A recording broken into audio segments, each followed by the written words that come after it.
comes down to this: the reality gut check that our habits predict our future. Today, I reveal, me, Keith Billis, when I'm gonna die. Today, Mornings in the Lab with Keith and friends.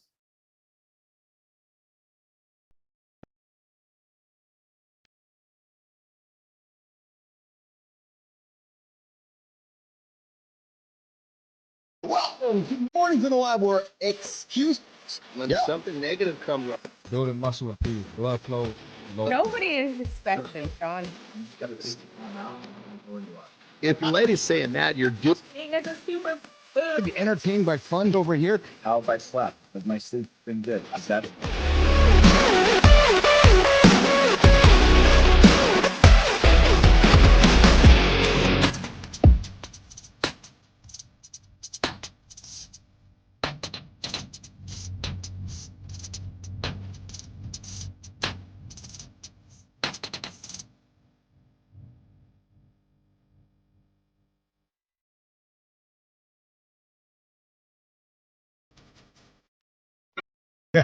There we go. Good morning, Business Athlete Nation. The loop begins on a Monday. You got Keith Billis here. See Marty Fitz over there. John Anderson's over there. And producer Jimmy's on the buttons here this morning as we get the loop restarted. We get the week restarted. Today on the show, Troy Devlin joining us at the top of the hour, and Dr. Ivan Rizulko.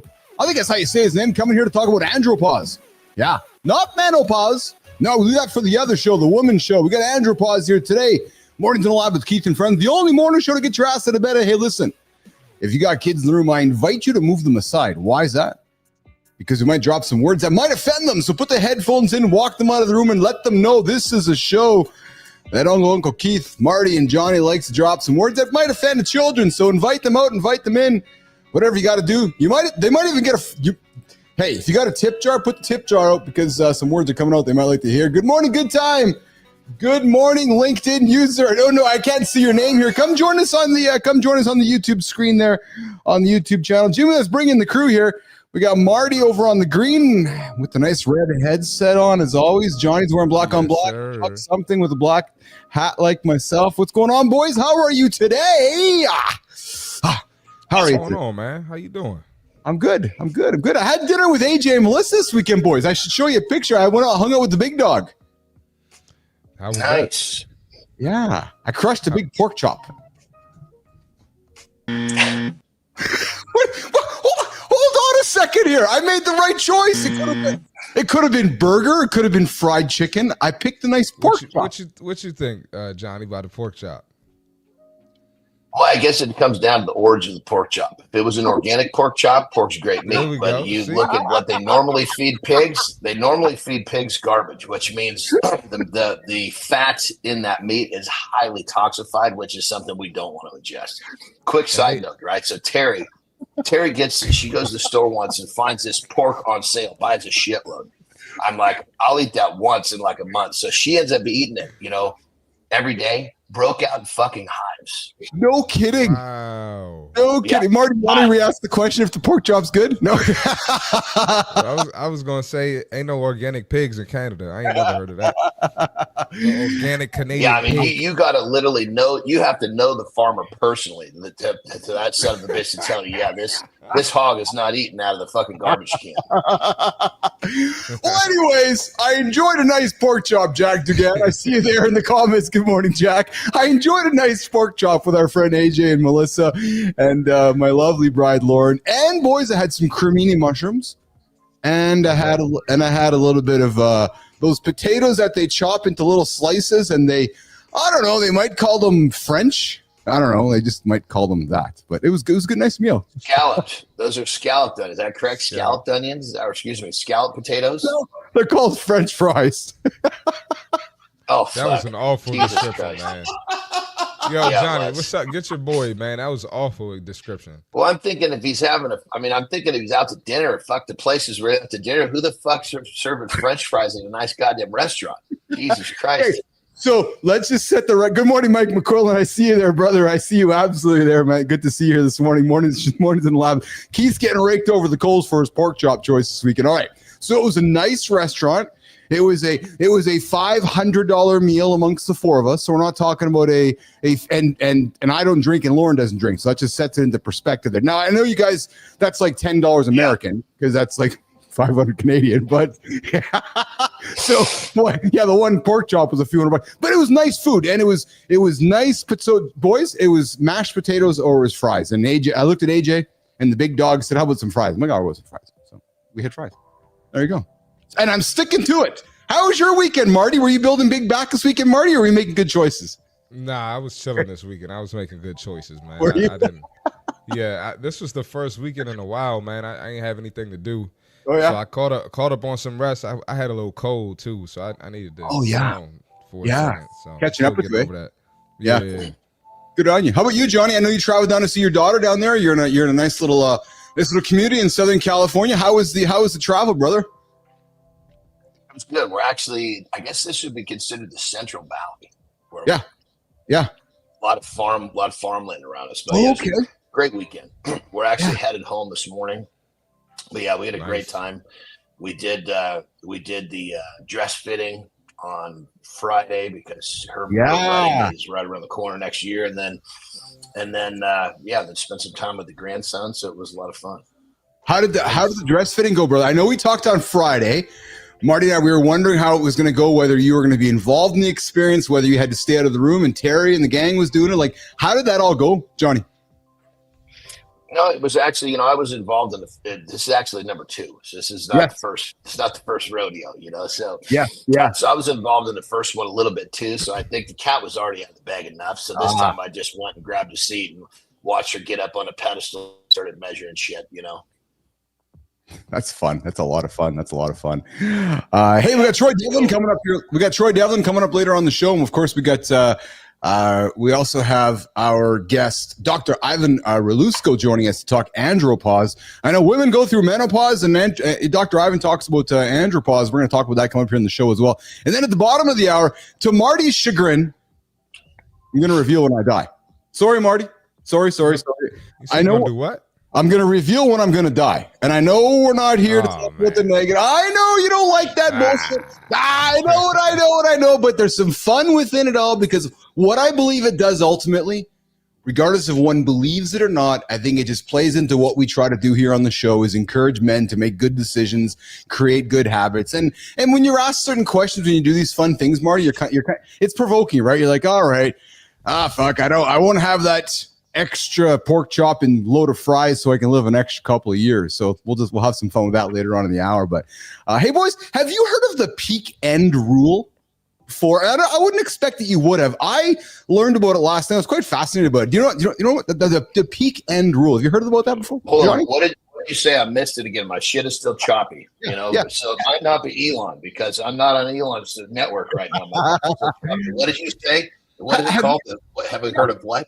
Well, because this is fascinating, because I think you guys both will be able to relate to this, and you didn't even know it was happening, but it's called the peak end rule. Peak end rule. Yeah. Never heard of it. No, at least in those terms. Yeah, neither did I until yesterday, boys. And I want to share with you what I learned about it. So the peak end rule is and here's why I thought it was quite interesting, because we go through it all the time, especially in business and especially in experiences, but we don't know what it's called. The peak end rule is a psychological concept that suggests people judge, here's my point here, boys, judge an experience largely based on how they felt at its most intense moment, the peak, and at its end, rather than considering the experience as a to a hotel. Think of when you go to a hotel, Johnny and Marty, right? The first thing you see is what? The lobby. Right. And you're like, oh my God, the lobby's awesome. The customer service is awesome. But then you get into the elevator and you get into the rest of the hotel. It's like, oh, it's kind of worn down. It's kind of shitty. The food's mediocre. But then you go back to the lobby and you recognize how great the lobby is. And then when I ask you, Johnny, how your trip was, you might have had a good experience in the lobby where they treated you really well. And in your brain goes, that was your peak moment in that whole experience. And you're not really caring about the shitty hallways, the shitty food, all the moments within it all, right? I see you nodding there, Marty. You know what I mean? It's fascinating because I never really thought about it before, but there's actually, there's this psychology behind this about how we react to moments. And if we have a 10-minute moment, it's actually 1 minute that we pay attention to. Johnny. Well, the thing about when you said that before you started with the hotel example, I was actually thinking of that's kind of what I do for myself, the psychology I do with my own journey. I don't think about the sacrifice in the front end of it. I don't think about the fact that I'm delaying gratification. I think about how good it's going to feel at the peak. How great it's going to feel to know that I accomplished something. So I don't really think of it in the terms of like a hotel or a restaurant. That shit doesn't mean anything to me. I use the psychology for myself and my own journey. I love that, Johnny, because they talk about, so that some of the real world examples that was referred to in this was, customer experiences, vacation, medical procedures, or in business, it's crafting memorable moments, or in events, right? Or in personal relationships, right? And in many ways, let's have some fun and refer this to kind of sex, right? Where perhaps, Johnny, we always remember the climax, Marty, but in reality, the entire 8 minutes or 12 minutes is really a lot of fun, but we always focus, rightly or wrongly, as a man on that one extraordinary moment. You know what I mean? It's that peak end rule, right? Yeah, I was going to say too, Marty. You think about it like this might be a little different, but if we look at sports, right? Let's say we talk about basketball. Well, you might have a guy who got serious hops and he's dunking all the time, and you'll be like, "Oh yeah, he's a good player." Yes, but he's shitty in everything else. Yes. So I think that's a good way to look at it too. And then not necessarily sex, but if you look at like, your whoever you're dating, their looks might outweigh all their bullshit. So people will be like, "Oh, how could you get rid of her?" Or, how could you not want to talk to her? Yes. Just because they look a certain way. So, I get what you're saying. Well, and Marty, you related to your business. Go ahead, Johnny. Go ahead. I was going to say this goes back to training our brains. This is the RAS, the reticular activating system. When you are constantly training your brain to see the good and the good outcome, you don't see all the bullshit that just gets in your way. That's right. That's exactly right. And I think about it. So, we're always loving to give technical information from a business and personal side of things.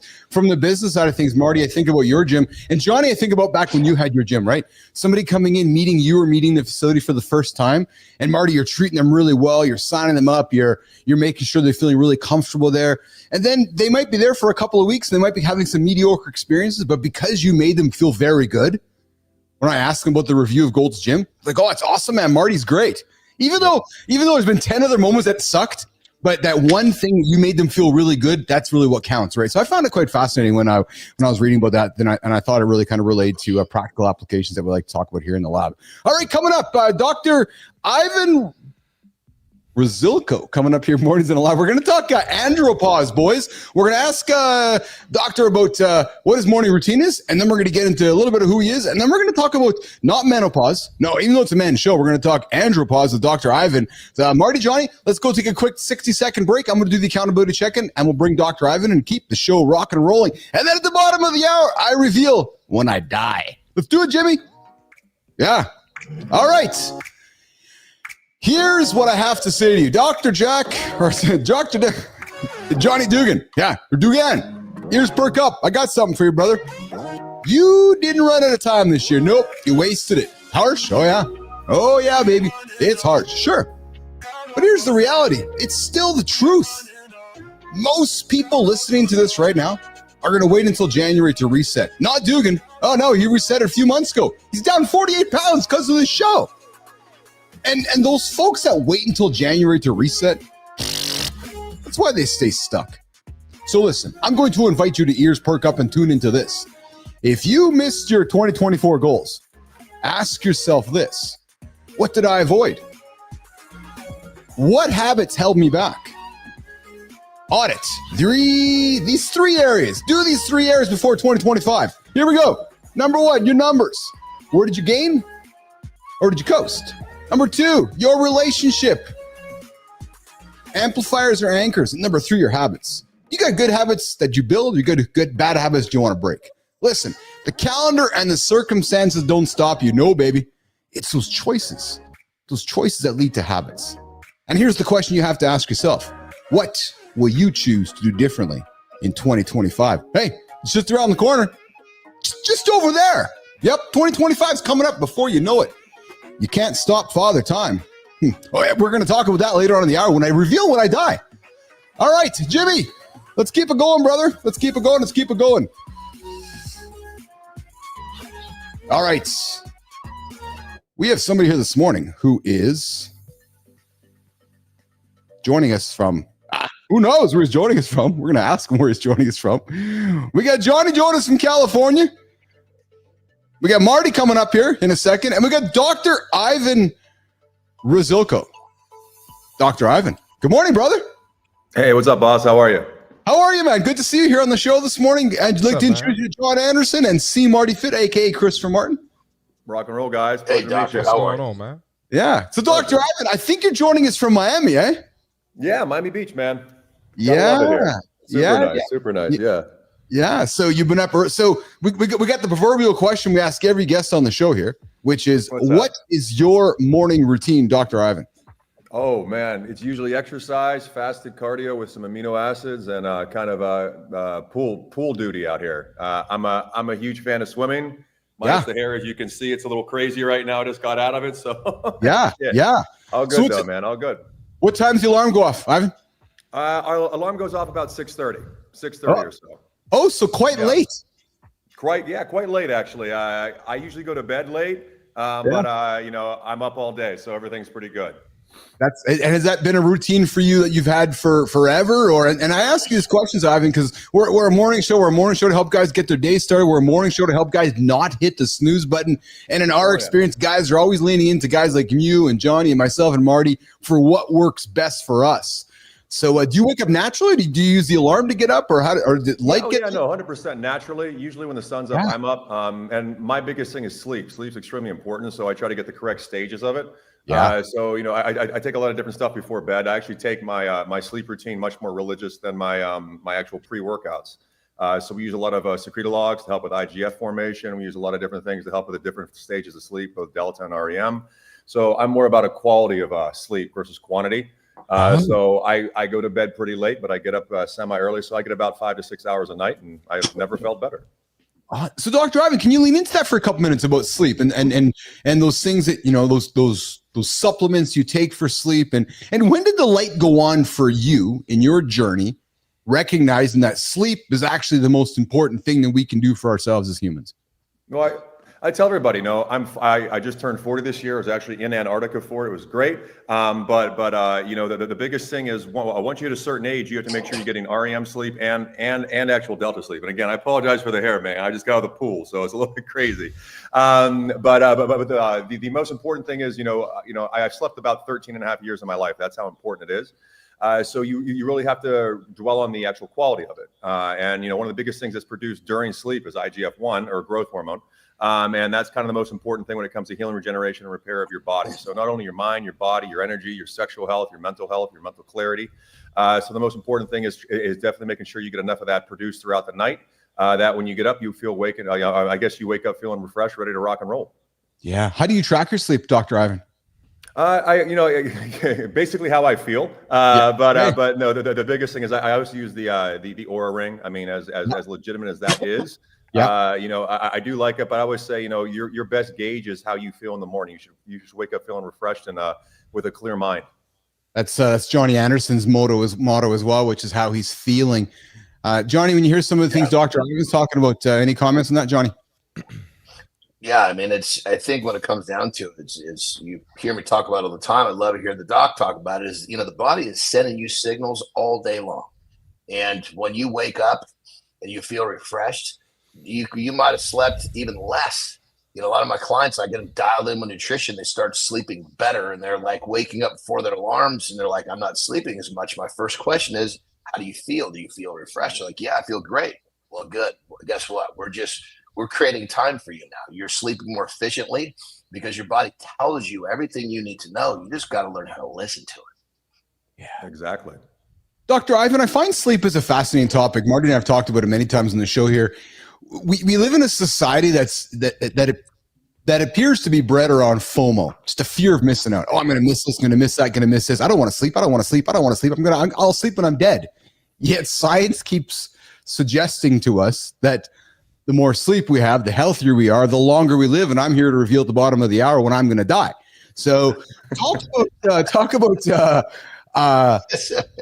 Why? Is that what that dumb shit FOMO means? I see that all over. What the fuck is this stupid thing? I don't know what it is, but I know I want nothing to do with it.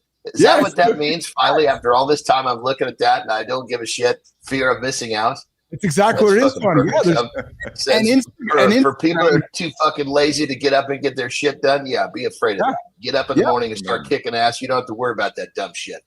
And Instagram has been a big perpetuator of this idea of fear of missing out. Dr. Ivan, as you know, you talk, you're 40, Marty's 31 here. Are you finding folks in your demo and even kind of in between Marty's demo and your demo are 30, 40-year-old men? Are we sleeping more, Dr. Ivan? Yeah, it's kind of unique. I'd say probably not. I have the luxury of dealing with people who take their health seriously. It's nice. Yes. You know, this is a cash-based practice. So, you know, I always say if you pay $100 for a gym membership and you miss one day, then you feel like shit. You know, imagine spending $5,000-$6,000 a month on your health. You're going to start taking it a lot more seriously.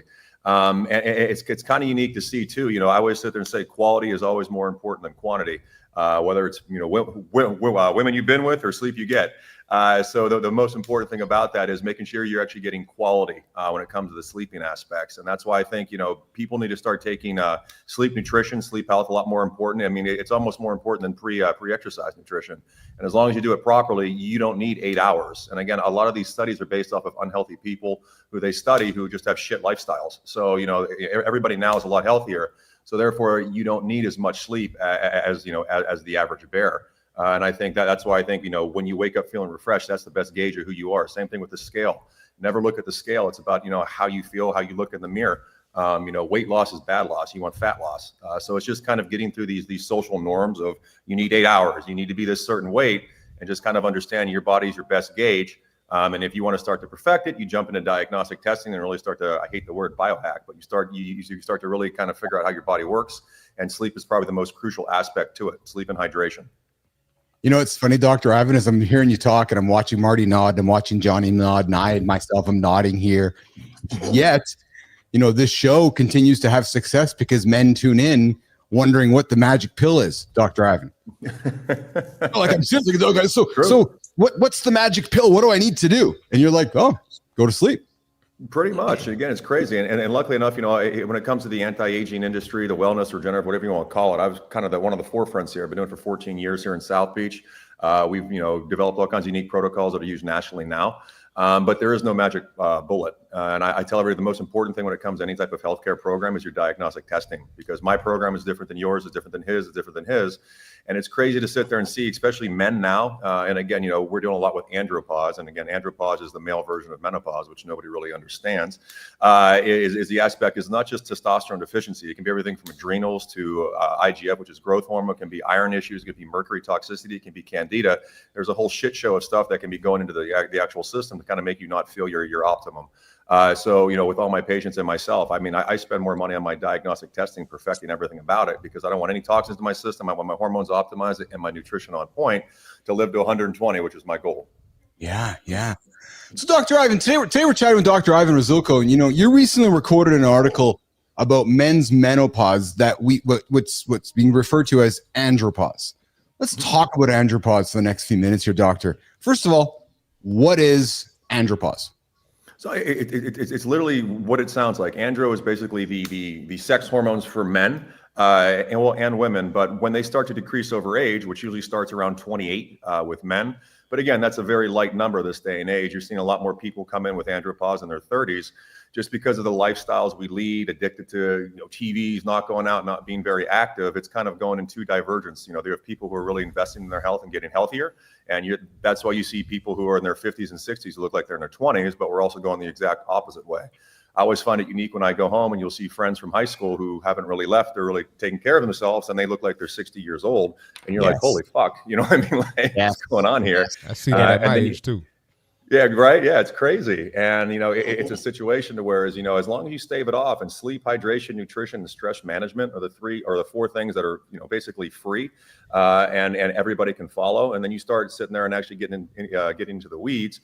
You're looking at your adrenals, you're looking at your testosterone, you're looking at your growth hormone, everything else that goes into what makes you a man, I guess you could say, which all starts to dip at 28. And the harder the lifestyle, the more stress you have, the faster it goes down. So just staving it off really allows, you to kind of, hack your age, feel better, look good. I always tell people, if you want to feel good, look good, or fuck like a rock star, come to me. I'll take care of that for you. But again, it's about managing your hormones, your nutrition, and your toxins. Mercury toxicity, I think, is probably the biggest epidemic in this country right now that nobody even pays attention to. You get that through the amalgam fillings in your teeth and the fish you eat. And that right there is probably one of the biggest killers of testosterone, of sex drive, of energy, of everything that makes it worth getting up in the morning. Talk about that, Dr. Ivan. Talk real quick, Keith. What were those for again? It was sleep, hydration, stress management, and what else? Sleep, hydration, nutrition, and stress management. Okay, gotcha. Yeah. I just wanted to write it down. Yeah. Talk about mercury. And talk about, you said the mercury toxicity. Yeah, man. You're talking about it's hiding out there amongst everywhere. Talk about that a little bit. I always find it unique. You sit there, when you look at the FDA and the CDC, and probably the two most corrupt organizations in the world and how they work, they'll sit there and if you're a woman, you're pregnant, they tell you to stop eating fish. They've never checked to see how much mercury you have in your system already. They've just now banned, starting January 1st in all of Europe, amalgam fillings. So if you have the metal in your teeth from a cavity, all they basically would do is take silver, put it with mercury, and then put it in your mouth, and you sit there and slowly breathe that all day long. So the amount of mercury toxicity I find, and again, I've been doing this since 2013. I'm sorry, no, 2012. I'm getting old here. It's astonishing. And I live in a very affluent part of the world, and again, there's a lot of autism where I'm at. A lot of unique issues when it comes to autoimmune diseases. A lot of people getting Parkinson's and stuff at younger ages. It's either because of the fillings, I believe, or the fact that we're now consuming copious amounts of fish that we aren't used to. I mean, like, I'm in no way genetically predispositioned to sit there and eat as much sushi as I started to, and now I'm out catching marlin, catching tuna, and all this kind of stuff, and I actually developed a horrible mercury toxicity. And the biggest side effects of mercury toxicity when it becomes symptomatic are issues when it comes to thinking, sex, anxiety, insomnia. And eventually, once you get past that threshold of usually of 10 to 15, you're actually predisposing yourself to Alzheimer's, Parkinson's, autoimmune diseases, cancer. And this is all researched NIH PubMed articles. It's just nobody wants to pay attention to it. And it's mind blowing. It really is. Why, Dr. Ivan? It's just disinformation, misinformation, and nobody kind of gives a shit. They just basically want that easy answer. Everybody likes eating sushi. Nobody wants to go to the dentist to get these things taken out. But once you sit there and it starts to affect, again, like I heard you guys mention earlier how important sex is. I mean, everything that I do boils down to sex, because that means, why do you have bigger tits, bigger lips, nice house, nice car? We're all trying to eventually get laid. And the problem is, if you have a very heavy metal mercury toxicity, I mean, the chances that you're actually able to, function properly when it comes to sex, let alone everything else in life, I mean, you're walking around at your best at about 60%. So it's something that I think is ripe for the taking, both on the health world as well as the business world. I mean, like, it's an opportunity to start chelating people that, I mean, financially and business wise, I think it's one of the biggest untapped markets in this country. Yeah. According to Dr. Ivan, it all comes down to sex. Hey, Marty. Hey, Johnny. I mean, hey, he's right. That's why Johnny got 3 kids. That's why Johnny's road tripping now, buying wedding dresses for his daughter. Dr. Ivan, I've really appreciated everything you've dropped here on the show this morning. Clearly, we can keep going here, but we're going to work towards wrapping up our segment. Dr. Ivan Rizulko, how can Business Athlete Nation, LinkedIn Nation find you, connect with you? Where can they get your great information, great advice, and so forth? Dr. Ivan. Rock and roll. I mean, as everybody, Instagram, Dr. Ivan Rizulko, as well as Lifestyle Medicine on Instagram, and then lfstm.com is the website. And again, man, thank you guys so much for having me. It's been a pleasure. I love what you guys are doing. Keep that shit rolling. Awesome. Marty, Johnny, any final closing comments? Dr. Ivan? Hey, man, I appreciate you. I was going to say, I appreciate you. I just learned a lot. I took a lot of notes. And I'm about to follow you on Instagram right now. So rock and roll, man. I'll follow you right back. Yes, I appreciate it. Yeah. Awesome. Yes, sir. Johnny.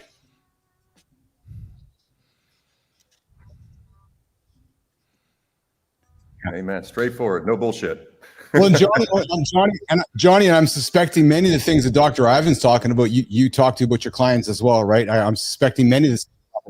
Yeah. Yeah.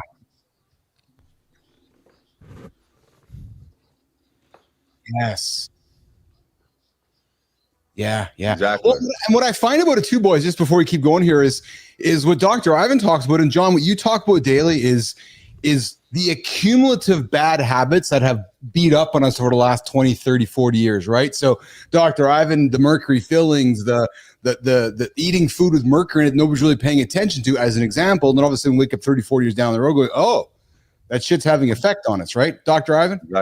Exactly, man. And again, it's all accumulative. And again, the faster you do it, like you talk about, don't wait till January 1st. I mean, like, get that shit moving now. Every day counts. Yeah. When I like when Marty's message off.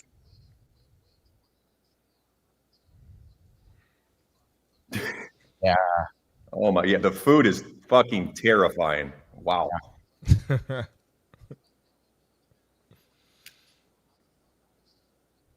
Well, and it's interesting, boys, just before we keep rolling here, it's quite fascinating to me as I keep building the show.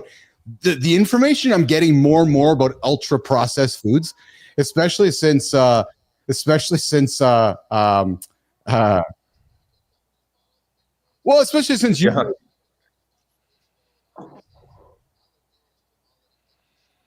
Yeah.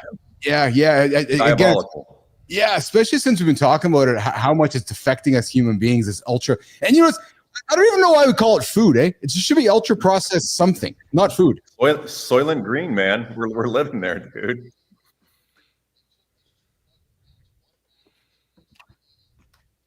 Yeah. Yeah. The milk. Yeah. Yeah.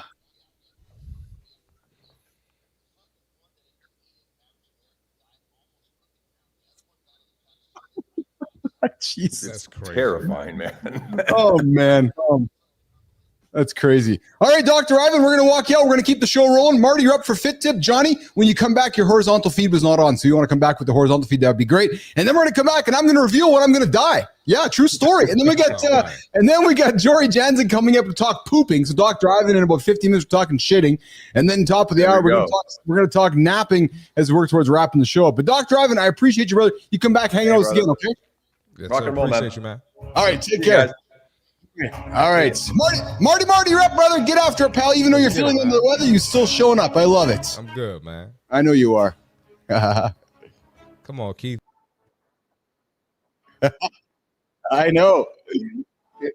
I've been liking the heavy hitters, so I'm gonna keep that going. So today we're just gonna talk about how fitness is the greatest parallel to life, right? In life, we got all these obstacles, we got challenges, especially as men, right? So, you know, the one thing I've learned from being an athlete, you know, from being in fitness is that when you can endure physical pain consistently, it's going to build a callus on your mind, right? So you keep going to the gym, you keep hitting upper body, you keep hitting lower body, you keep making yourself uncomfortable. At some point, your mind is going to be able to withstand whatever obstacle, right? So rarely do things stress me out. And part of that is because of my consistent active lifestyle, right? I know if I can get through this hard, strenuous workout all the time, I know if I'm doing 3 days and 4 days in college, you know, whatever life hits me with, it's not going to be anything. So stay in the gym. It's important to keep those workouts going because life is going to throw you a curveball. It can be business. It can be family. It can be relationship. It can be whatever. But the challenge is coming. Once you get through one challenge, you got another one on the way. So you can't lose your shit every time life hits, right? You can't lose your shit every time life gets difficult. But you can control being in the gym. You can't control the bullshit coming your way, but you can control what you do with your body. You can control taking care of yourself. You can control your nutrition. And as long as that's in order, this shit is a breeze, man. So stay in the gym, stay in the lab, and remember that physical pain that you don't feel like going through is going to help you get through life. It's going to help you get better. That's the fitness tip for today. Fit Christopher Martin, 8:30 Eastern time every day. Yes, sir. Something to get you guys moving, something to think about. Yes, sir. We just had Dr. Ivan Rizulko here in the lab. He's a beast. Dropping nuggets, eh? Yeah, he's a beast, man. Absolutely a beast. Absolutely. I figured John. Keith, on a little side note, the only way I could hear that conversation is if I dropped the horizontal stream. Literally, I couldn't hear a goddamn word unless I dropped that horizontal. So I think I have. Excuse me. I just hear this. I couldn't participate at all. I have a sneaking suspicion what it might be. I'll message you after the show here. I'm suspecting what it might be is the laptop might be full of recorded content that's slowing the baby down here. So that could be the problem. But we never know. But we'll talk about that after. I do have some ideas, and I'll send you a message on that after for sure. Perfect. But hey, so we are going to talk about. Hey, Johnny, did you know about the mercury shit that Dr. Ivan was talking about? Is that something that comes across your world as well? Oh, fuck. I mean, oh, God. In San Francisco Bay, I spent most of my life there. Yeah. Literally, if you caught fish in the fucking bay, you were only supposed to eat that fish, I believe it was twice a month, because the fucking mercury level is so goddamn high. Wow. In that bay. No kidding. Yeah. Wow. Jesus Christ. Yeah. And they supposedly what they attributed to was the ships that are coming in from other parts of the world and whatever the fuck's growing on the ships is falling off and change the ecosystem of the bay. Supposedly, that's one of the things that I heard. I have no idea if that's true, but I do know that a buddy of mine was doing a bodybuilding competition and he was eating fish, and one of our other buddies gave him a bunch of fish that was, basically caught from the bay. I was like, hey, here, check this out. You're eating fish. Let me give you some fish. He ate way too much fish. This motherfucker was losing his mind. He couldn't remember what day it was. No shit. Yeah. Murphy. Yeah. Good morning. Good time to see you there. Yes, I see you tuned in at the beginning of the show. Pork chops. Yeah, crushing pork chops, brother. I don't have many pork chops in my life, but I made it. Pork chop Keith. That's your new name. Pork chop Keith. Yeah, from Husky Keith to Pork chop Keith. But all right, boys. Boys and girls, I have a big announcement. I teased this yesterday. I've teased it since last week, and I got the big response coming up right now. I revealed my answer to Piper yesterday, my beautiful daughter, Piper. She sat on the couch, and I said to her, today I was going to tell the world when I was going to die. And she looked at me like I was a fucking weirdo. She's like, what? I can see her doing that, too. Oh, yeah, Marty, she gave me the face like, what the fuck, man? All right, so here we go. I'm 52 years old, boys. March 1st, I'm going to be 53. As of today, I got 36 years, 154 days, and 8 hours left. That's it. With my current habits, I'm going to die in 36 years. Now, I can turn that into an additional 4 years if I change some habits. I will die on, let's do this here, April 25th, 2061, at the age of 88.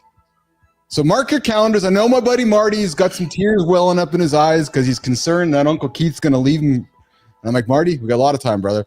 And here's the thing.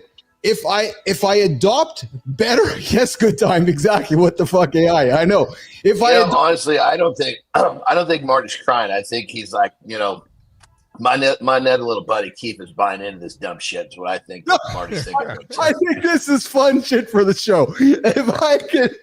It is, but I don't think Marty's not sharing a tear with this goddamn map. I would bet my left fucking arm. With better habits, I could live until October 4th, 2064 at age 92. So if I take, and listen, guys, and here's the point of this whole exercise that I wanted to have some fun with. When you download this Death Clock app on your phone, and how it's come together is it's apparently analyzed thousands of human beings over the years. And it's analyzed death rates, it's analyzed situations, it's taken some medical research, and apparently there's some validity to it. I don't know. I was having some fun, and I got a morning. Here's the question, brother. Here's the question. I mean, if we're going to create a conversation, what are the habits? Does the app tell you what the habits need to be? No, Johnny, but what I liked about it, pal, because you'll like about this too, and I was trying to get into it, I was having some troubles here, is it asks you questions that I think it prompts you to consider some of your habits, right? So, for example, how many hours do you sleep? What kind of food do you eat? Are you physically active, right? So it's these obvious things, John and Marty, that we talk about every single day on the show here. But what it was nice is that as you're going through the exercise, you're going, I only sleep 2 hours. I never walk. Okay, well, you're probably going to die sooner than later. Now, you can hear everything Johnny's saying, Marty's saying, Keith's saying, Dr. Ivan's saying, but maybe sometimes when the doctor says, hey, John, if you don't stop doing that, you're going to die tomorrow, maybe that's kind of like that kick in the ass, right? So that's what I found fascinating about this. Does it talk about stress management? Or yes, is it it just does. the physical shit? No, it talks stress management. It talks sleeping. It talks eating. It talks what kind of stress you have in the. It talks about those four. What were the four components, Marty? The Dr. Ivan laid out there. Sleep, stress. Does it talk about how many sleep, times you empty hydration. the clip in a day? It doesn't. He didn't say that. But sleep, Well, there we hydration, go. That's a stress massive. management, nutrition. I mean, shit. Listen, you can really, really supercharge your life expectancy with that. You know. Well, are you supposed to empty the clip every day? Well, It's better. It's better when you empty the clip when you skip a day. At least once a day. At least once a day. I don't think. I don't think that the concept of emptying the clip is not how many bullets come out, but are you emptying the thing out? Oh yeah, you gotta empty it out. But I know me, I'm like, look, I'm skipping today. I'm gonna do tomorrow. It's gonna feel better tomorrow if I skip today. I mean, at some point you're gonna be firing blanks, but you're still getting the job done. So yeah, you're right. Some human had to build that AI, and you're right. You're right. Good time. That's what's fun about these things, right? There's bias and stuff behind it. But some of the questions that ask you is like, what is your race, right? And then it says, what is your so I'm doing it right now. What is your biological sex? A male. What's your first name? I'm going to call myself John. How often do you include fruits and veggies in your meals? That's the question it asks you. So rarely or never, several times a week, daily or 5 or more. Daily. So you see my point is it just gets you thinking, right? So I'm like, oh, okay. So it kind of gets me thinking. So well, go ahead, Marty. I'll say this. Yeah. If I do that, I'm gonna go out of my way to try to beat that number. That's I'm exactly so my fucking point. crazy in the head. Yeah. That's exactly my point, which you're like, well, fuck that. I'm going to live more than the 4 years of this. Yeah, that's what I'll do. I mean, it makes you kind of competitive, right? Because you're looking at a good time going, well, fuck, some human had to build it. I'm going to fucking prove that human wrong. I'm going to live 5 years longer than what the stats tell me, right? That's what I mean. It's kind of fun, right? So it asks you questions about how often do you include fruits and veggies in your meal? So you might say, Jack Dugan's going, I eat 5 servings a day of fruit and vegetables. And then it says, so it starts to give you stats. Oh, you like this one, Johnny. How often do you eat processed foods? Like fast food, canned foods, or frozen meals, right? And so if you say once a week, Christ. Yeah. And then how much sugar do you usually have each day? So again, it gets you thinking, right? It gets you thinking about some of these things that you're always talking about, daily sweet treats. And then it says, how much water do you usually drink in a day? Less than a glass, 10 or more glasses, right? So you kind of keep going through the whole process. Does it have 3 gallons plus on there? It does. You would 10 glasses, which is probably 3. Yeah. How often do you do cardio each week? Johnny did the stairs today. How often do you hit the weights? It asks you that question. It asks you how often do you do mix things up like yoga or stretching into your lifestyle? It also asks you how much of your days do you spend sitting? And I know Johnny, Marty, we talked about this in the show before. Marty, you and I, big hit on that show, which was people are sitting themselves to death, sitting too long. Right? Just sit too long, and we're dying if we're sitting too long. And then next question is here's a good one. How often do you get at least 7 hours of sleep? Right. And what it does here is it shows you based on 16 studies, 1.3 million participants, it kind of sets the stage, right? So, and it keeps asking you, next question is, how frequently do you have trouble falling asleep? Never, which kind of goes to what's going on in your brain. How often do you spend time with friends, family, or local community? Again, building in that whole community type of thing. You're right. Good time sitting is the new smoking. What is your current relationship status? Marty is multi-relational, married. And then do you have any children? Yes, they're stressing the hell out of me. Yes, they're living at home. No, they're planning on it. How supportive do you find your social circle? And then would you like notifications? So it asks you all those questions. Oh, how many alcoholic drinks do you consume in a week is the next question it asks you. And then what best subscribes your nicotine use, right? Do you consume nicotine? How often do you experience significant stress in your daily life? You guys talked about that. How much does your mental health negatively impact your well-being? Again, asking you those kind of questions. How often do you go for general health checkups with your doc is the question. How often do you get recommended cancer screenings is the next question. What's the typical lifespan of your biological grandparents is a question that it asks you. Oh, and my grandparents, one of them lived over 100. The other ones were like 98, 99. Yeah, I got some deep fucking DNA coming down the pipeline here. Not only you got deep cheeks, you got a deep DNA coming up, man. That's you're gonna. And my mom is almost 90, still lives completely independently. Oh yeah. Oh, I love that. I love that. Good time. I want to try, but I don't want to know. Well, that's kind of the fun about it, right? Good time is that, and Flynn did it too. And Flynn's like, what the fuck, man? I'm only going to live 4 hours longer than Billis, right? So, and then asks, are you overweight? As we have Jory coming in the show here in a moment, asks you, are you overweight? And then it gets, what's your typical blood pressure reading? Boys, do you pay attention to blood pressure? Johnny, Marty, do you? I don't pay attention enough to it. I probably should, but do you pay attention? I go to the doctor. Yeah. I've lived my life in a way where I've never had a fucking problem with it. So I don't ever pay attention to it because it's that's been in the woods for fucking decades. Yeah. Next question is, what is your typical bad LDL cholesterol levels it talks about here? We talked about that with Jory last week. What's your typical fasting blood glucose level? Right. So again, a question like that. And these are leaning into disease. Do you have any other chronic diseases that you might have, kind of brewing in your body? And then it does the old calculation. It just calculates everything here. I just quickly answered all the questions. And then unfortunately what it does is it says you want a 3-day trial, or you want to spend $80 for the year, or you want to spend $20 a month. So nation, that's what it's all about. It's asking a bunch of questions that Keith asks you every single day. Marty asks you every single day, and Johnny talks about every single day. It's the same stuff we're talking about every single day on the show. The difference is that it just put it into a fun questionnaire type situation, which makes you think about how long you might or might not live. So there you go. I got 36 years left. Jory got 36 years. What's interesting about that? You can kind of tell the apps maker recognizes how long people are going to stick with that, because they make the year $80 because they're going to make more. And when they pay only $80 versus if they do month to month, and people are all going to stay with it 3 months and they're going to fucking quit. They make more, paid in full at 80. Yeah. Look at that. That just shows. Yeah. The app maker understands how short of a window people are going to stick with this. Yeah. Well, that's what I loved about it. So with all fun aside, and we're here talking this week longevity. Today I revealed when I'm going to die, which is in 36 years from now. But as Marty said, whether you put any truth in that or whether it's not real, but you think, okay, 36 years. Look, listen, I know my age. I'm 52, right? So whether it's 36 years, 26 years, or 16 years, or 6 years, the reality is, everybody, is those years relate to the habits that we live every single day. And I love something Marty said a couple weeks ago, which is, you can make decisions which build a big back, or you can make decisions which don't build a big back. But ultimately, as you eat, those decisions are doing one of two things. And you kind of think about that. You're like, right.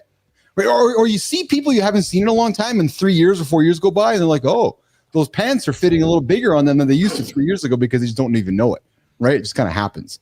Well, right? I will say this app, I will say that the one thing I do really like about this app is that for the guy that's just getting out of the gate, for the guy that's been, not paying attention to his health, that this is a great place for him to start to look at, holy shit, my bad habits have really fucked me up here.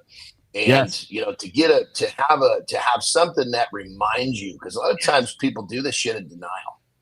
Yeah, that's exactly it, Johnny. Right. So all of a sudden it's like, okay, and so it's like Johnny, you can sit down with great point, Johnny. You can sit down with your client and you can say, do this, do this, do this, but then you say, here, do this app.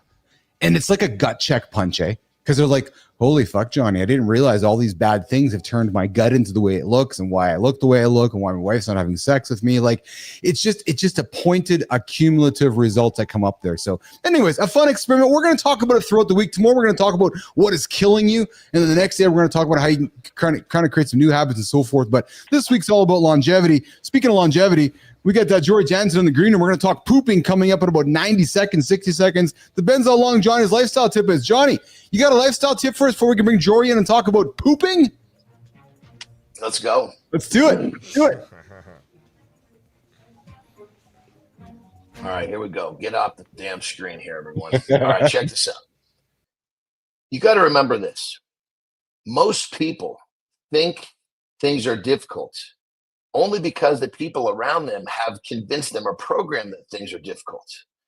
Things are not as difficult as you think. Wake up in the morning and challenge yourself just a little bit. Just do a little something you don't want to do.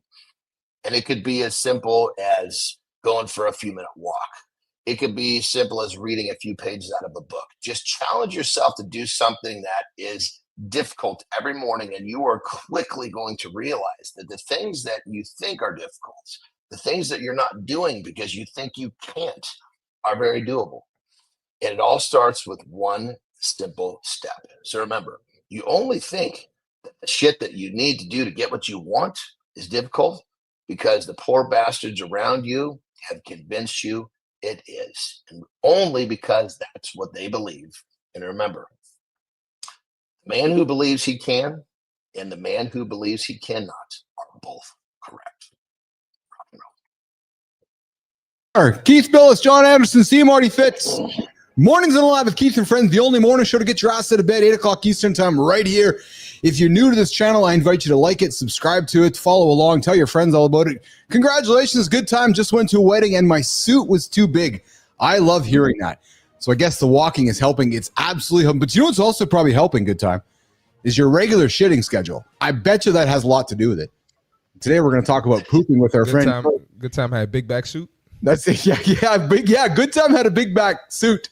Now it's a little back suit because he has a regular bowel movement schedule. Jory, before we get into bowel movements, I revealed today when I'm going to die. Thoughts on that? I heard that. And, if that can help motivate you, then great. If it causes some fear, then maybe just don't look at that and just create some lifestyle changes. I don't know. Yeah. But it's kind of bizarre, eh, Jory? Like there's like, I knew it was kind of provocative. Some people who really have been diagnosed with life serious situations, who have real death sentences, I'll say that term, are kind of looking at them going, what are you, fucking being provocative, making fun of it? No, I'm just creating awareness. I'm creating awareness around habits and decisions we make along every single day. And sometimes when we're asked these pointed questions and given a pointed result, it's like going to the doctor. The doctor's like, okay, well, if you don't make that change, this is what's going to happen. Oh, right. So I thought there's something provocative in just the process that you get to. Okay, you got 36 years left based on these questions you've asked yourselves. Right. All right. Well, I like it in the sense that it's not a doctor telling you something, because we all hear it all the time. Yes. And we all know someone that's come back and said, oh, my doctor said. Yeah. And obviously doctor said didn't do anything. Yes. So like, this is a different tool to reach you. So and in high performance sport, we use these, I call them more of a wellness questionnaires, a little bit different, but they're the check-ins. They're every day you do the wellness questionnaire. Yeah. How are you recovering? How are you sleeping? All the questions. Yeah. So I think that they're helpful. And what you find when you do these things consistently, then you can track changes. It's like following your annual blood work. Well, yes. You track the changes. What's your normal? What's changing? And then you can work on it. So I don't mind it. I think it's a different way of reaching the masses in terms of what can you do. Yeah, and reaching and maybe, tapping into, like we always say here, right? We say things repeatedly. At one point in our conversation, something sticks with somebody. So maybe today somebody's like, okay, well, fuck, I'm not sleeping enough, or I'm eating bad foods, or I have to check my cholesterol out. So maybe it prompts somebody thinking to do things differently with their habits. But listen, let's talk pooping. Last week, you and I were texting. You're like, yeah, I was talking to this. I think you were talking about a rugby team. Was it a rugby team you were working with? Wrestling. A wrestling team. And you were like, yes, we're talking about feeding them well, but then you also alluded to the fact that you were talking about bowel movements and pooping with the boys. Am I correct? Yeah. So let's get into pooping. Where do we start with the discussion about pooping, Jory Jansen? How often should we, I know Rich is curious about this. How often should we be pooping? Like, where do we go with it, Jory? Where do you want to start? Yeah, well, I think most of us realize that we should likely be pooping at least once a day. Yes. But some people, it's every other day. The key is, what is your normal? And then also, what does it look like and what does it feel like? Those are some things to consider. So there's something that's called the Bristol scale. Poop scale. You can Google it, and it gives you these different types of poop and what could be leading to, what might be highlighting some health indicators. Whether your liver is healthy or not, whether there's some bleeding in the gastrointestinal system. So just kind of looking at, what does your poop look like? Is it hard to get out? Is it, are you having diarrhea? What color is it? If it is play. So that Bristol scale is one way to highlight, how am I doing? Some people poop 3 times a day, 4 times a day. Women, when they're on their periods, it's a great way to poop. It helps soften everything, and it's our natural cleanser that men don't get to have. Yes. So we get to have that little extra piece there. So you have to figure out what your normal is, and then also what does normal science-wise suggest. Yes. So it's a combination. Yeah. And I know, Johnny, you use the facility multiple times a day. And let's talk seriously now. So you're a multiple daily pooper, right? 2-3 times a day, John. That's your habit, right, pal? I think you are flipping this to me, Keith. But as soon as we get an extra person on the stream, if I don't dump the horizontal, I literally can't participate. I mean, I hear Jory talking, beep, beep, beep, beep, beep, beep, beep. That's all I got. So, Johnny, can you hear me right now? The question? I hear you addressing me. I hear you're either saying Johnny or Jory. I can't tell which. Yeah, I'm talking. So Marty, how often do you poop per day, brother? Marty? I'm a once a day guy. Yeah, it's just right. Like, so are you do your coffee in the morning? You do your coffee and your water. You do your movement, and that's that. Yeah, it's usually at the end of the day. Yeah. Sometimes midday. It just depends how I'm feeling. So it's not like a set time or a schedule.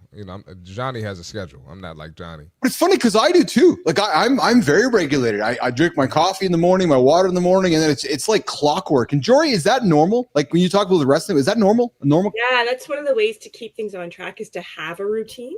Yeah. And for some people, it's the act of first thing in the morning eating. It gets that digestive system moving.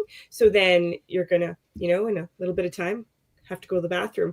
I know sometimes some people have to have a coffee and then go for a little jog, and that's what does it for them. But yeah, we have a circadian rhythm, and that first thing in the morning is pretty common. It's not everybody's routine, but it is a pretty common one to have first thing in the morning.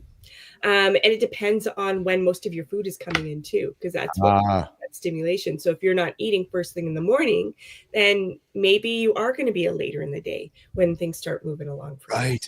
Yeah. So I got a question from Richie Ingram. His question was poop frequency. I'm on my 3rd poop this morning, and this is normal for me. These aren't tiny poops either. When they hit, it's fucking coming. I always try to wake up earlier to get to it before running. So the question is this. Does my pooping schedule indicate that I'm eating too much shit, like too much crappy food, and my body's just sending it out as waste? Or is my body really efficient, taking what it doesn't need and sending out what it doesn't? Jory? It could be yes and no to both of those. Okay. Yeah. So if your body, let's say you've got some irritable bowel and you've got some anxiety, anxiousness, that can lead to some things happening, and you might be going too often. Other times, usually it's eating healthy and well is what creates that bowel movement, because there's something that's called soluble fiber and also insoluble fiber. Yes. And both of those help in terms of having a bowel movement. So something like oats, beans, apples, that adds sort of this coating so things move nicely. And then there are things like nuts and seeds that help actually add bulk to move it along. So those sort of things help. Hydration helps, but going several times in the morning, maybe that's just when the system is just really activated and you're ready to go, and that's your time frame. Yeah, I'm looking at a recent study here, Jory, that came up from the Cell Reports Medicine, a study published in Cell Reports Medicine, that your poop schedule says a lot about your overall health. And again, what I'm going to say here is what you talk about all the time, and so does Marty and Johnny, but the reality is fruits and vegetables and water are the key. Yeah. Right? Get that fiber in your body, get that hydration in your body, so that when it's time to remove the waste, it's easy coming out. Right, Jory? Absolutely. And the stress management too. So if you're highly stressed, that can either trigger, so you're having maybe diarrhea, or it could trigger so that way you're constipated. So you have to look at stress management, which leads to your sleep cycle, your nutrition, the food choices, highly processed foods versus whole foods, all of that. It all plays a role in everything. I mean, the body, there's not one part of your body that acts independently of the other. It's all connected, right? Yeah. And Rick Hoda jumps in here with the amount of fiber I consume can increase my regularity of poop, but staying hydrated is the key for me, and coffee does the trick. Yeah, coffee is like the unlocker. It seems like it's like the key to our bowel movements. It appears for most of us humans, eh, Jory? It is a stimulant, so it definitely can act in that way. If it has to be done that way, then maybe there's some other things that you can work on as well. But I mean, there's nothing wrong with having that cup of coffee to get things going. But there, just making sure you're not avoiding other options that we know for sure are good, not just for bowel movements, but for overall health too, right? So, but yeah. I think that cup of coffee, and if you need to do some other exercises, there's different sort of exercises, whether it's in the Pilates or yoga movement, that helps stimulate the gut. So lots of things that you can do to help move things along. Yeah, well, movement is also a stimulator. I find when I get moving, get walking, rolling, and get my fluids into me, it's like, okay, I can't go too far from the restroom. And that's the thing with marathon runners, right, Jory? When Lauren does her training, I always witness her timing things out, right? Which is, okay, I got to get up earlier so I can consume my stuff so that I can get my body empty before I go for a run, because as we've learned from Goggins or Richie, we've seen enough people out there pooping their pants because that's just what happens, right? So yeah, absolutely. And that might be one of Rich's sort of issues, is that he knows he's going out, and unless he gets it out, it's going to be a problem later on. So his body's reacting and going, okay, let's get this going. And so he's created that system for himself so he can actually go and do the workout that he wants to do. Awesome. Jory, I appreciate you hanging out with us today. We're talking pooping. We got Jory Jansen joining us here every Monday, Wednesday, Friday with the protein break, always dropping nuggets for us. Marty, I did say nugget. I didn't mention, I'm not talking poop nuggets. I'm talking nuggets. So Jory's always dropping us good. I know. And Jory, hey, we got it. So here, I got a plan, Jory. I want to take you out for dinner this Christmas, you and your lovely husband, as an appreciation for you hanging out with us in the mornings. And then you can tell Marty and Johnny what I ate so I can be judged, because I was out with AJ this Saturday and I picked a pork chop and I picked some mushrooms, and the boys are giving me grief because I picked the pork chop, Jory. Because I was being questioned where the pork may have come from, Miss Jansen. Right. Yeah. I mean, I have my own theories on that. I'm not necessarily the most popular person. I just think that, we've done some. I know some people won't eat shrimp because it eats at the bottom of the ocean, right? So, I mean, choose your battles. Choose your battles, and We'll reveal the battles on the show, and we'll see what happens. But boys, Jory, thanks for joining us here today. I appreciate you, and you have yourself a great day. Hey, lots of snow dropped here in Manitoba, so drive safe if you're out there today. I've been shoveling. There we go. Johnny, Marty, I'm going to send you guys some pictures today. We have had a massive dump of snow that you guys could not even imagine that dropped here. Send that over. I want to see that. I will. All right, boys. Enjoy it. If you want to stick around, I didn't realize it was Tarpless Mondays, but it's Tarpless Mondays coming up. We got Troy Devlin hanging out, waiting in the green room for Reloaded. Jory, have a great day. We'll talk soon, okay? Hey guys. All right, Jory. All right.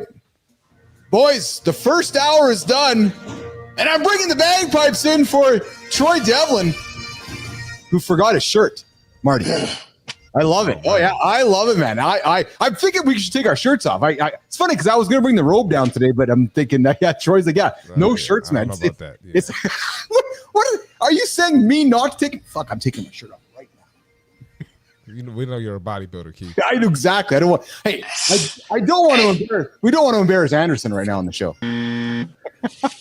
Hey, quick question. Not to break the vibe here, but when we bring the fourth in, I'm going to go quiet again. Is that just what we're doing here? I'm just going to sit here with my thumb up my ass for another segment. I'm about to get off too, Johnny. So you might be all right, actually. Marty's going to rock and roll here. I got to rock and roll, so Marty, you might be all right. Maybe you getting one less stream makes it just manageable for me. All right, I hope so, man. Marty, have a great day, bro. See y'all tomorrow. Hey, what's up, Troy? Have a good look, brother. Man. Yep. There's Troy. What's up, Troy? See y'all, man. Troy, you're muted on the vertical there, Troy. If you can take your muting off the vertical, that'd be great. And good time. We got a ton of snow, man. We got probably 10, 15 centimeters. I'm thinking of snow here today. So Troy, you got you there, brother? Troy? Nope. We want to get your audio over on the vertical as well there. Just unmute yourself there. No, not yet. We'll get you sorted out there. Keep talking. Yeah, you keep finding out. So Troy Devlin's joining us here. He is Troy is somebody we met on LinkedIn, and Troy does not want you to follow him. He's like, no, don't follow me.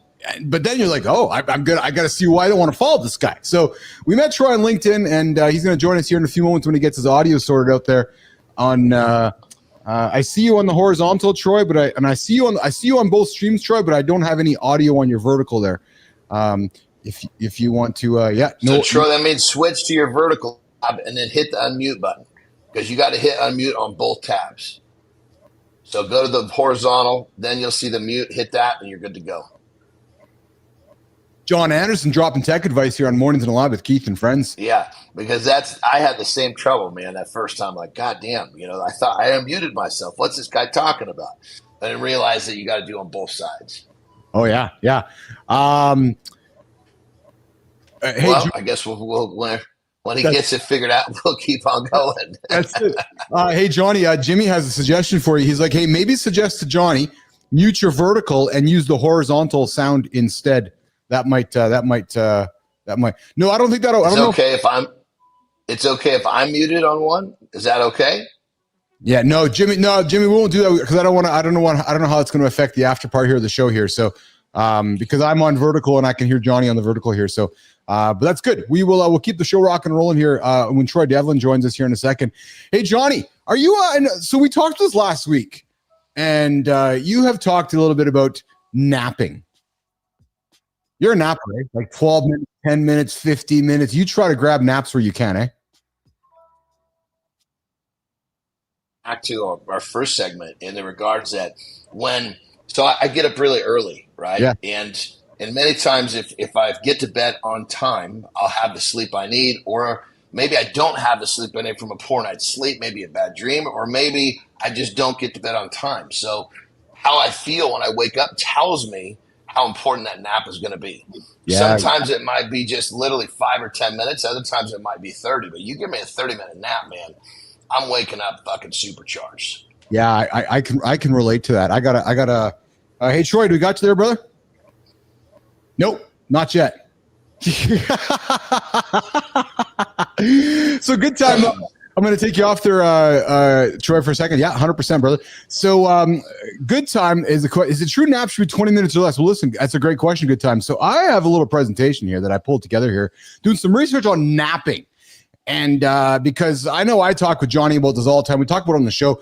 We're so quick to make appointments for our doctor's meetings, our lawyers, our big meetings with our bosses. But Johnny, we never go, okay, I got to go take 15 minutes, 20 minutes, or 30 minutes to recharge myself. Let's talk about key benefits of napping, Nation, because, you want to live longer, you got to sleep. And real quick, brother, on that level, I just want to share this. I mean, literally just about a month ago. Yeah.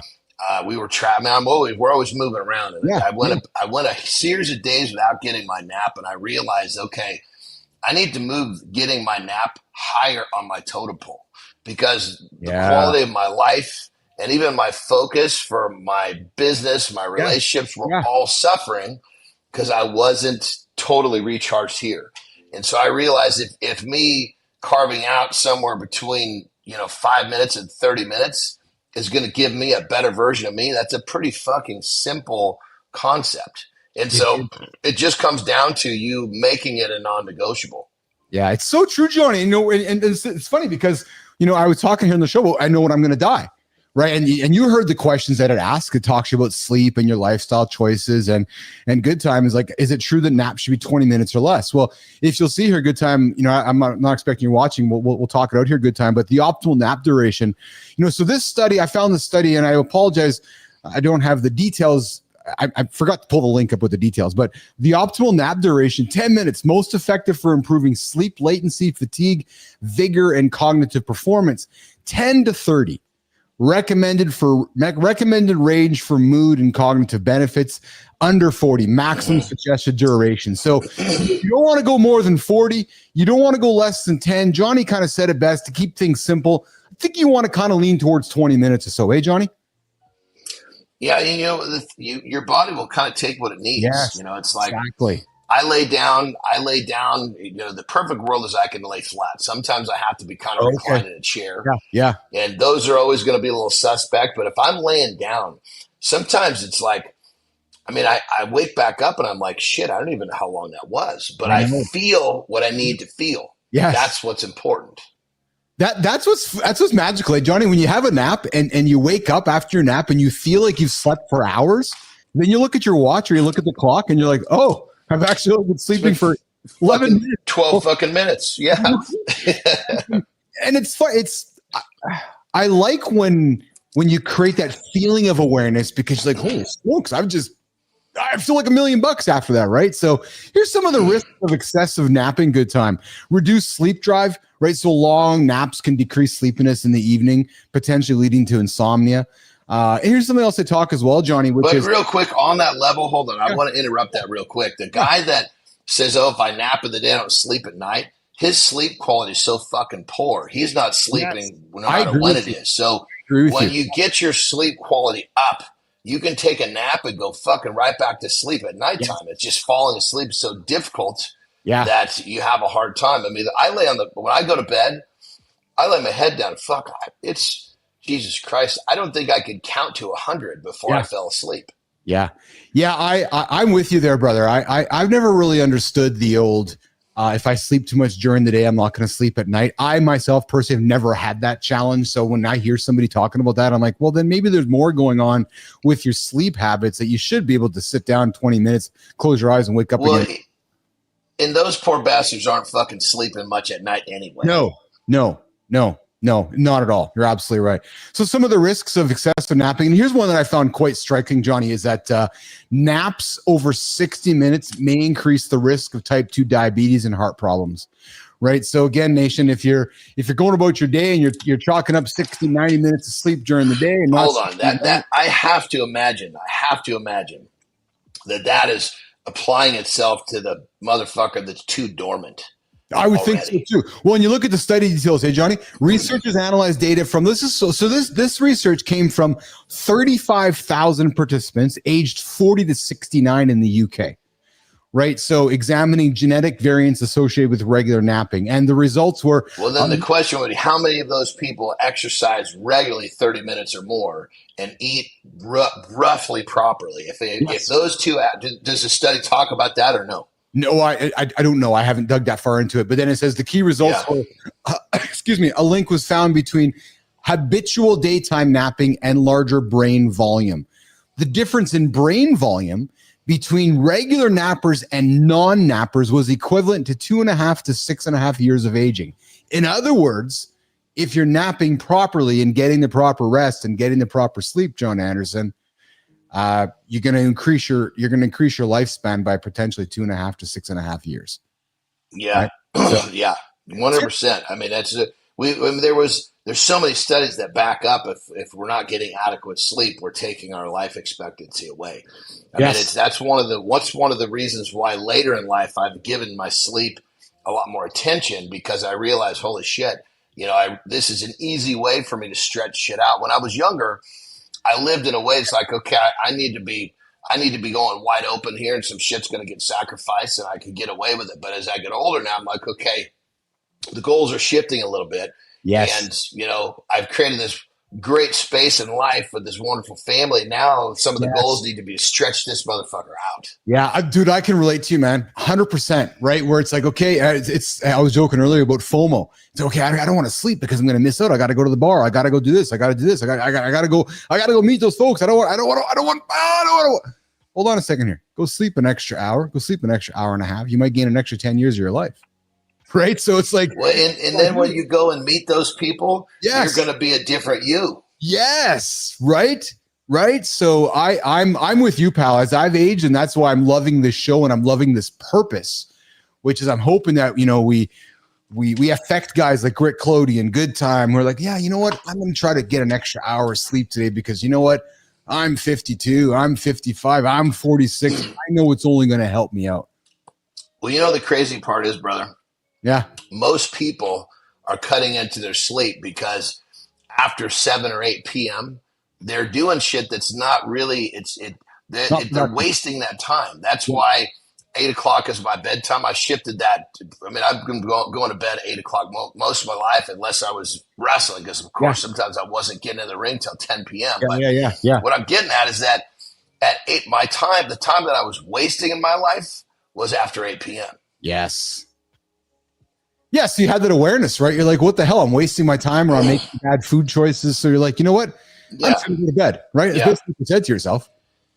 Yeah, 100%. So I shifted everything forward. And people say, oh, I need to spend time with the kids. Well, why the fuck are you laying on your fat ass on the couch and they're in their rooms if you're trying to spend time with them? If you're going to do it, don't just use it as a way to hide behind not going to bed early. Not to mention you're going to be teaching them how to go to bed on time. Yes. It's most people, the time after 8 p.m. is not really spent in, when I say productive, it could be business, it could be relationships, it could be self-improvement. That time is not invested properly. And that's the time that they need to get proper sleep. Yeah, absolutely.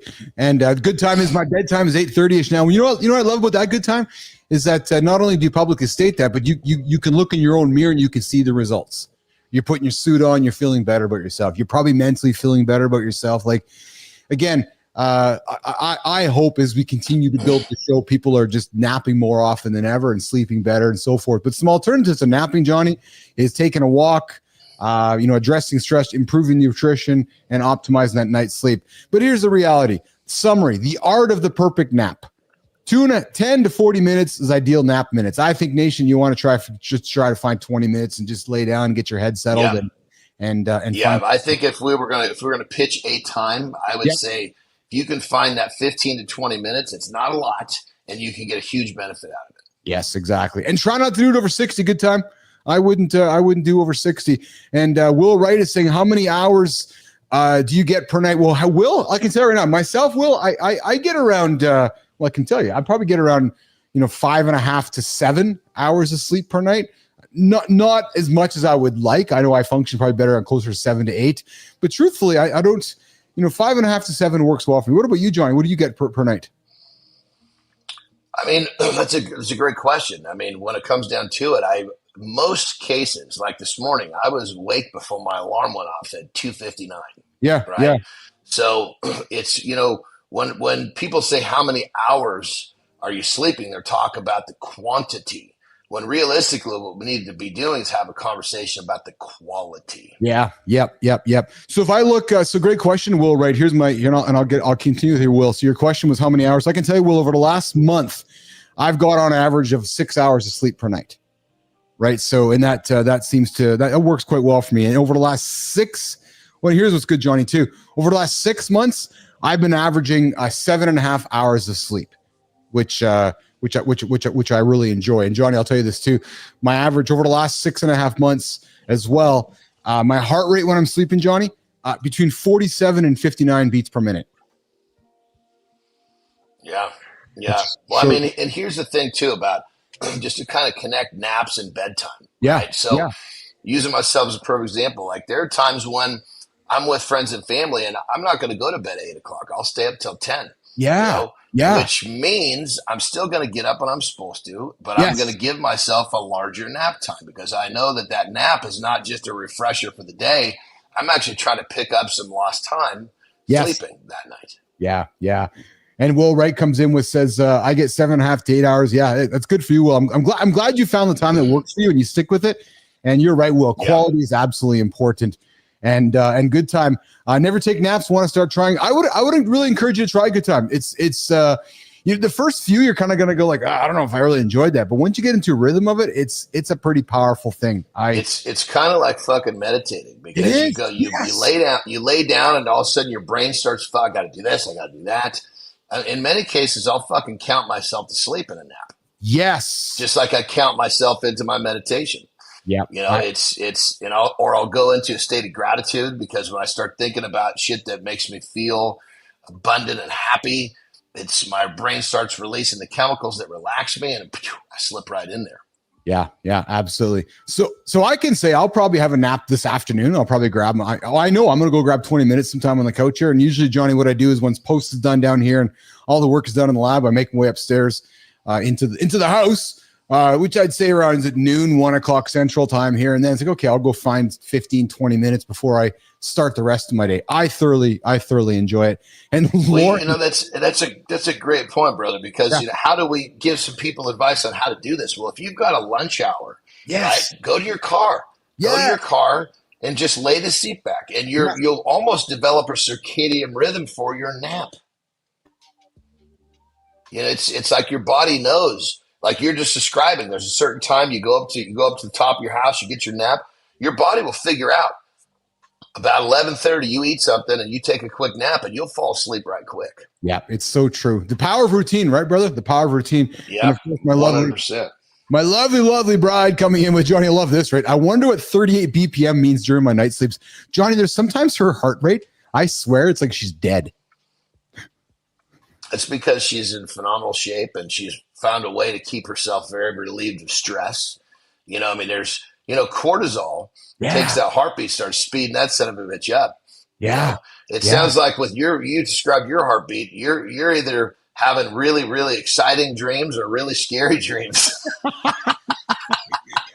I'm pretty satisfied with my 47 BPMs in the evening. So like last night when I went to sleep, my last night was 45 when I was sleeping. So I got no problem. That's pretty good. Yeah, I got no problem. I'm pretty satisfied. In the gauge, the thing about it, when you wake up, if you get into this rhythm enough, and you actually start to wake up, and keep in mind, it took me a lot of time to get this nailed down, but you get this rhythm just right, and you literally start to wake up before your alarm goes off. When you develop a rhythm, when you're waking up before your alarm, it's such a different existence when that fucking alarm is like raping you to get out of bed.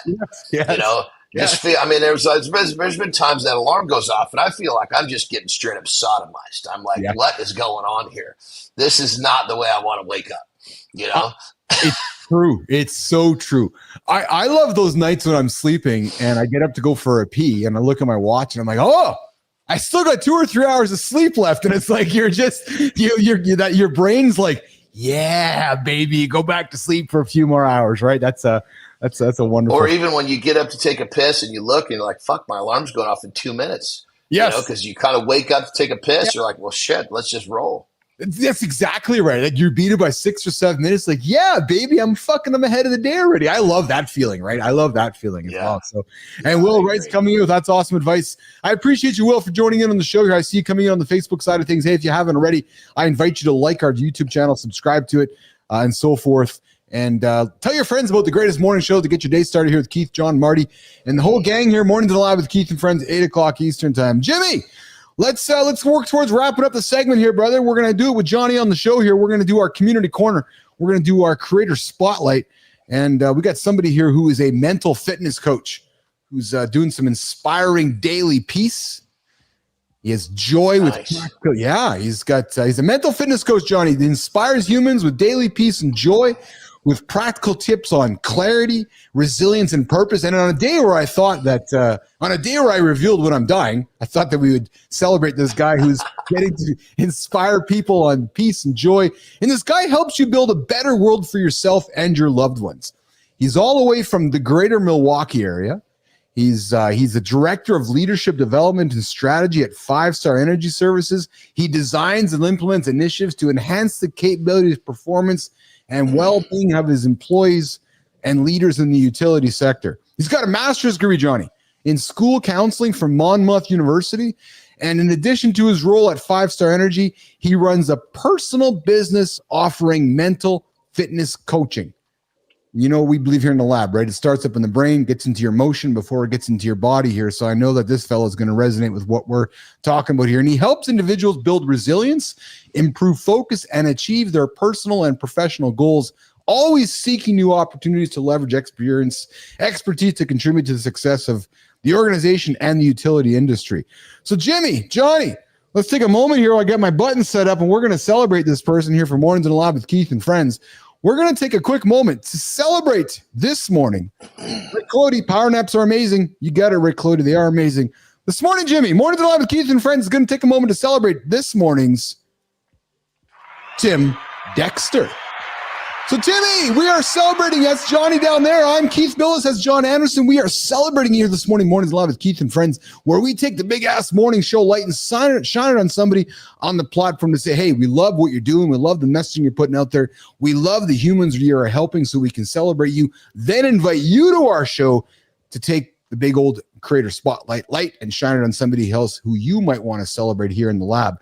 But Johnny, I was looking at Tim's feed here on LinkedIn here, and you see got a picture of Timmy there. I was looking at his content, and I thoroughly enjoy the kind of stuff he puts up there. You know, this is the one that really struck me, right? Which is, you know, instead of nursing a hangover and wasting half the day, he woke up at 5 a.m. to meet a friend for coffee and talk about our future goals on Sunday. And I love this nation because everybody's always looking for hacks. I need a hack. I need a hack. I need a trick. I need a button. I need a pill. No, success doesn't happen. Just happen. It's built by becoming the person who is and attracts the outcomes you want. Starting with a clear vision, intentional actions, Johnny, and surrounding yourselves with the right people. And he tells you this way, right? Clarify the vision, align your actions, build your circle, and then go. Simple as that, Johnny. That's it. Simple as that. Clarify, align, build your circle, and be consistent with those habits. So Tim Dexter, on behalf of Johnny Anderson, myself, and producer Jimmy, we are celebrating you here today with Mornings in the Lab with Keith and Friends. And like I said, we'd love to have you on the show to celebrate somebody in your orbit so we can continue making happiness on the LinkedIn platform. Tim Dexter, brother, celebrating you here today. Johnny, we did it, man. We did it. We wrap it up. We did it in 90 minutes today. You were sitting in the hotel room there with a little bit of tech difficulty. We figured out. But here, I'll tell you right now on the show what I think is probably happening. I'm thinking that because we're running 2 streams, because it happened to me before too. I'm thinking that within your laptop is what I'm suspecting. Nation, you're hearing me. I'm here. You're hearing Uncle Keith diagnose tech problems right now on the show. I'm suspecting that while we're running 2 streams, you're recording both, which is what you'd be doing, and your laptop is getting full. And I'm thinking that it's chugging down to get through all the data on 2 streams, because I had the same challenges on my end a few months ago. So what I did, it makes perfect sense, brother, because when I'm on my podcast or others on Yard Stream, Zoom, I never have the problem. So what I suspect the fix is, because we know it's not the show or the platform, it's just one individual, because it doesn't happen for Marty or myself. So it's because it happened. If you remember, it happened months ago when I was stucking. I had to clean my machine right up. I cleaned it all up. So if we get into the details of how our computers work, our computer goes, okay, I need to go find that file over there so I can run this process. But if it has to go and look through millions and millions of files to find the right file, it kind of starts bogging down. And I go, I got to go do that one at the same time. So what I'm suspecting, I would encourage you to do today or tomorrow, is to go into your computer, clean out your files, clean out your downloaded stuff, or clean out what's happening from your StreamYard experience, and it should improve the experience tomorrow. I'll send you a text privately here later today to walk you through it, okay? So I'm really just going in to look at like storage and then figure out what I can get rid of in the storage. 100%. Yes, that's exactly it. Yep. Okay. Exactly. That's what I'm suspecting is happening, is that your storage is full and your machine's trying to chug through. It's a brand new machine too, literally just a couple of months old. But you think about how every single day we do 90 minutes, 2 hours of content. Loading this so I probably got to dump this thing out every week or something like that. I have to, because every single day we're making so much content that the machine's filling up, right? And if we're not emptying it, it's just accumulating, right? So, and then the way this is a great little bit of feedback for the audience, because for anybody that's got a machine that's starting to chug, you get weighted down. We realize that we got to go and give that brain some memory. And it's almost like if we don't sleep enough, our hard drives are not efficient. Good segue, brother. Good segue. Johnny Anderson segueing us out here this morning with giving you some advice, nation. If you're full and you're chugging, clean out the system. Go for a shit. Go for a walk. Have a nap. Right? Just empty out the clip. Empty out the clip. Then take a nap. Shit. Exactly. Good time. Just like pooping, man. Go clean out the system. We're going to get out of here. Johnny's going to get out of here. I'm going to get out of here. We'll be back here tomorrow, 8 o'clock Eastern time. Johnny, we have, quickly going to look at my screen here, Jimmy. We got tomorrow, we have Adam House joining us tomorrow. And, of course, we have tomorrow also going to be joining us is Stephen Mogling. And I know we're going to get Troy Devlin figured out, because I want to see Troy's shirtless experience on our show, Johnny. Yeah. That's a bummer when someone's there and doesn't quite hit the last button to come on. It's like, I'm almost there. Well, we're almost out of here. Hey, I got 36 years left, so you're stuck with me for 36 more years. Nation, have a good one. Johnny, have a good one. We'll see you guys tomorrow, 8 o'clock Eastern time, right here. Ciao.